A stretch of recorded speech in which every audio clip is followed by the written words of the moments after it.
So have you ever wondered how you can make your Figma prototype jump to a specific point further down the page? Well, in today's Figma in 5, I'm going to show you.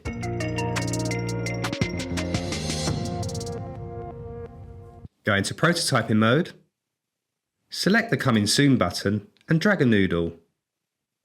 We're going to use the On Tap trigger. We're going to choose the Scroll to interaction and we're connecting to card 1.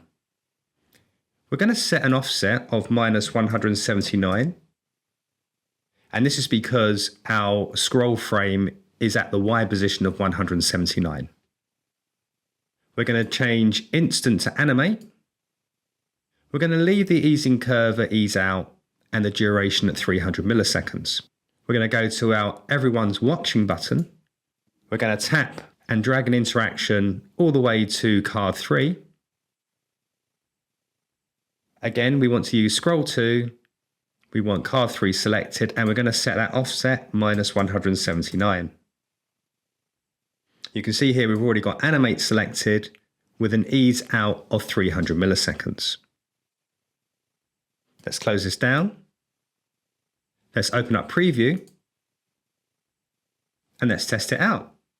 So we're going to tap Everyone's Watching and we're going to scroll down to card 3 and we can tap Coming Soon and we scroll back up to the top of the list. And that's how you add scroll jumping to your Figma prototype.